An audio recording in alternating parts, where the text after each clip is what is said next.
Hey everyone, how's it going?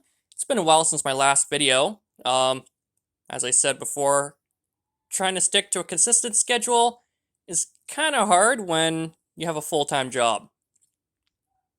But for this video, I'm going to be taking a look at one of my few N-scale layouts here, just to get into the model train aspect of topics on this channel. And for this one, it's my most finished layout. I might as well start with that one. It's a simple, started out as a simple oval layout here. The planning I got based off of, I think his channel name was DIY Trains and Things, but he had his MRR1, which was a simple oval with a little bit of a switching aspect with industry. And that has been sort of mimicked here. The switching aspect has been reversed because I used track that I had. I didn't get any track originally for this. So it's pretty simple. I'll take you around on a tour here. Along the back here is a main line that goes into a double crossover here. You notice I got some cars parked there. And that double crossover will take you into the oval where all the action takes place. So if you go from there, we go to our station. That'll be used for when I have a passenger service running with the removable section. The removable section, I already took it out. I use it where, well, its main purpose around Christmas. I have some Christmas trains, 3 to be exact. I have a Canadian Pacific holiday train, which is a work in progress, as well as 2 Chicago Metra Operation North Pole, and that's what that section's used for. And that'll come into here and into that station.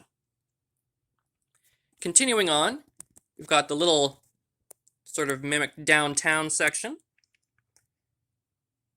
Used there is a couple of Tomitech shops. I really like using the Tomitech shops because they're small, easy to build, but they also they're pre-detailed. You don't have to put much effort into them. And they kind of make it look and feel a little bit more complete. And then across the road there, I have a little bit of a Canadian staple, as you will, Tim Hortons. I got this from an eBay seller. He does custom buildings. He does stuff like a Tim Hortons, Starbucks, Subway, and little strip mall area. Not much in the way of like Canadian stuff. Like I think he does a Tim Hortons and a Canadian Tire, but a majority everything is more American. So like Walgreens. I think he's got a Kmart, stuff like that. Not for this layout. Continuing on here, we go into our little industrial area. This building here is a Woodland Scenics factory. Pretty simple. I painted it up. And then we have this one. I don't know if I'm actually going to keep this one here. This is an Outland model, supposed to be a grain elevator. It said it was N-scale, but when I got it, I took one look at it, and I'm like, that's not N-scale. That's a little bit too small for N-scale. It is too small for N-scale. If you put an N-scale figure up next to it, next to especially the door, it's way too small. But I just left it here. Maybe I'll do something with it, maybe not. But that is served by the industry spur, and as you can see here, it's got a boxcar and a grain hopper sitting there. And then you go around to the end, come back to the main, and loop around, and takes it all the way back around. And in the center here is where I have the kind of residential area of the town. Again, all the buildings here are Tomitech. Simple little buildings. You know, I try to keep them as North American as I can, but sometimes there's just some that, because they're mainly a Japanese building, but some of them fit in. It's built on 2 levels of insulation foam, painted and glued together with Bush pavement foam tape to do the road. And it comes up, turns, and eventually there'll be like a Ricks overpass coming over here. Now this layout has a second section. This one is the most recent section. This whole thing started out as like a Christmas layout, and then it kind of turned to like an all-year thing, as well as an experimental. A lot of stuff that I've never tried before, like building techniques and stuff like that, is going on in this layout. So like the foam cutting techniques I've tried on this layout. Snow is what I use for snow along here, and puttying I've used for this layout. I use it for testing new locomotives that I get, both DC and DCC. This is a DC-DCC layout. Right now it's hooked up to DC. I currently don't have my controller, my digital decoder controller hooked up right now. So yeah, the second section was also a test bed that I have, and you can actually see part of it starting here. And it's some holding lanes that go into a ferry terminal. Now the ferry terminal goes into another thing they do is in N scale out of wood. I build ferries mainly from our local ferry corporation, that is BC Ferries, and I have a substantial fleet. I have some projects I'm going to be starting, but this one is served by a prototype one that I did that is rail served. As you can see, the track goes right into it. Now what this one does here, okay, it goes back to the main, comes down into a yard. This yard is for the terminal, but also serves for the rest of the layout as well. As you can see, there's got a line of boxcars and a line of road railers. I really like road railers. I wish I could see more of them in Canada, but they are kind of old and only one railway in the States used them, I believe. But that can be used for sorting. It comes out and then backtracks down into the terminal itself with the loading ramp onto this ferry here. Now this ferry, I based off of 2 different types of ferries. The lower part with the car decks and everything is based off of a Washington State ferry. Just the way construction and build. And then the top part, the superstructure, is based off of a BC Ferries coastal class with its angled bridge below the passenger decks.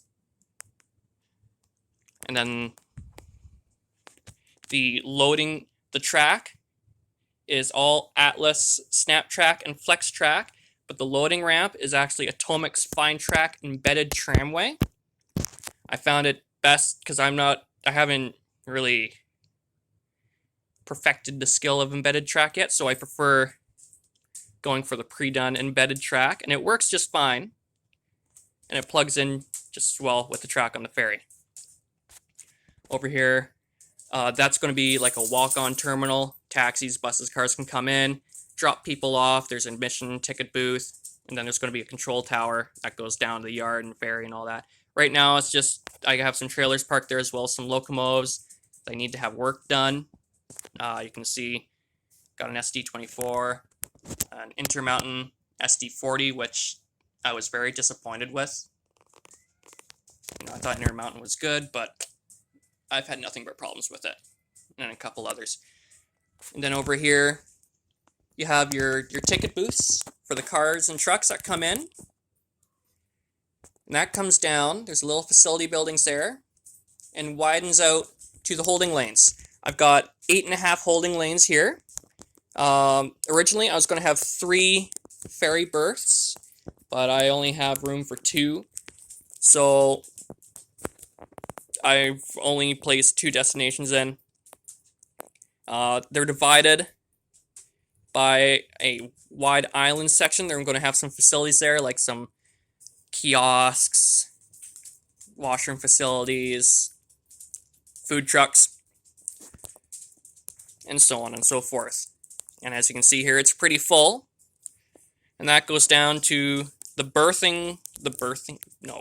section, where it's got 2 berths plus the old 3rd berth there. That black section is the middle.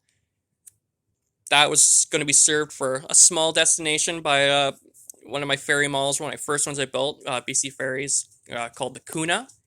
Her loading ramps are, she didn't really have like actual berths. She used in the area pretty much they're like boat launches.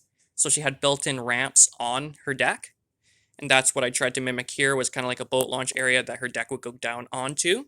But because I didn't have space, I just took some old bent track nails, painted them orange, and used them as kind of blocking pylons so cars can't get through. And as you can see there, I have 3 BC Ferries facility vehicles there, as well as another one that's just parked next to the 2nd berth there. It's kind of a snowplow. It's winter right now, so I kind of bust out the snowplows. Next to that, you have kind of a control tower thing, but this is mainly going to be for the rail serve ferry. Have a couple crew up there, guide it in, make sure everything matches up. And then on the 2nd berth here, if you are from the Fraser Valley area, especially for Mission Silverdale area, you drive past it on Highway 7, you look towards the river, you see a ferry sitting there. Well, this is that. This is the Queen of Sydney that I built. Retired in the 90s, early 2000s, I believe. She used to sit out in New Westminster, and then some old guy bought it, and now she sits derelict on the Fraser River in Silverdale, and you can see it going up and down Lougheed Highway, sitting there rusting away. So this one looks not derelict. She's not completed. I was doing a little bit of a refit on her. You can tell by, discoloration, bare wood. Redid the front end. The front end is not prototypical. That's something I did, putting a loading ramp on for eventual proper main layout when I move out, if housing prices ever decrease. But yeah, that's pretty much the tour of the layout. The first section is just open. Got the critter beds underneath for them to go. And then the second section is going to be storage. Not done. I'm going to put a couple doors on the front here. Right now you can see over here I got a little diorama that I've done up there. And then I got my Operation North Poles put away. I'm going to be putting them back in their respective drawers. And then I got some Locomo storage, some HO scale stuff in there. I should be taking that out. And then on the second cubby here is where I'm going to be keeping the ferries for this layout. Right now I have my latest flagship. And then it's the Queen of Esquimalt, Victoria. I haven't decided yet, but I'll do a little bit of a different video on that one. So yeah, that pretty much concludes this current tour of the layout. It's still under construction. There's still some stuff being done to it. But yeah, hopefully next video I should be able to have a little bit more done on it. Maybe do some operations. Do some ferry loading and unloading. So there you go. If you like this video, press that like button. If you want more, subscribe, leave a comment, tell me what you think about it. And I'll see you in the next video. See ya, eh?